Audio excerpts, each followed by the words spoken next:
Përshëndetje, ne jemi ansambli i Qarkut të Tiranës. Në këtë rast kemi menduar që të sjellim një folklor të pasur burimor, i cili nuk është pothuajse reklamuar apo i zbuluar më shumë se sa vallet dhe këngët e qytetit të Tiranës. Në këtë rast kemi trevat e Tiranës, siç është Gjergji, Krapa, Llojka, Zallastari, të cilat kanë një folklor të pasur burimor. A keni ruajtur ju folklorin e pasur burimor? Siç e dini, unë drejtoj një ansambël që quhet Ansambli Folklorik Nisaret e Krapës. Është një ansambël i cili është i vetmi në qarkun e Tiranës që ruan me fanatizëm folklorin e pasur burimor, ashtu si tek nga burra e popullit, siç janë këngët, siç janë vallet, siç janë ritet, zakonet, formit e gjitha kostumet. Si e shikoni këtë edicion në qytetin e Lushnjës? Sigurisht, unë kam qenë dhe disa edicione më përpara dhe sigurisht është gjë shumë e bukur, është gjë shumë e mirë që realizohen festivalet të tilla që ruajnë me vërtet vlerat e folklorit tonë burimor, por ajo çka unë do të kërkoja më shumë nga ky festival apo nga edicionet e ardhshme, jetë që duhet bazohen më shumë në tradicionalet, pa elementet modern të kërcimit.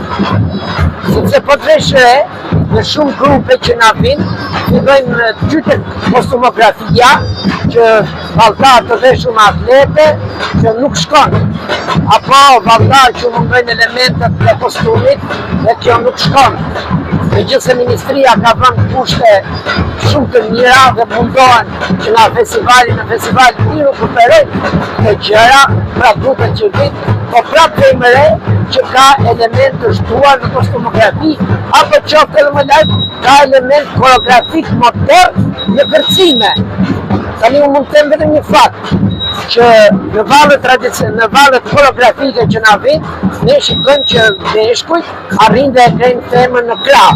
Kemi parë vallet me koreografi të tjera, por kur nuk ndodh kjo në tabanin folklorik kombëtar, sepse elementet e femës kanë qenë elemente pa prekshëm nga meshkujt, apo pa qikushëm nga meshkujt.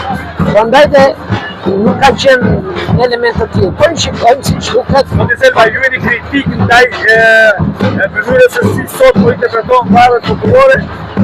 Unë faktikisht jam fanatik i tradicionales dhe me vërtet e përshëndes qendrën kombëtare të veprimtarive folklorike, si në festivalin Gjirokastër, si në festivalet rajonale që realizon ministria, është munduar në maksimum t'i ruajë këto gjëra. Po në festivalet që organizojnë shoqata, individë të ndryshëm e tjerë si tash me emër të modernizimit apo liberalizimit e liberalizuar festivalet, unë shikoj që elementet folklorik po keq përdore. Elementet folklorik po thonë ata fluturojnë gratë, tani fluturojnë gratë në vallet tradicionale, fluturojnë burra po jo gratë. Faleminderit. Faleminderit edhe juve që i bëni jehon këtyre festivaleve.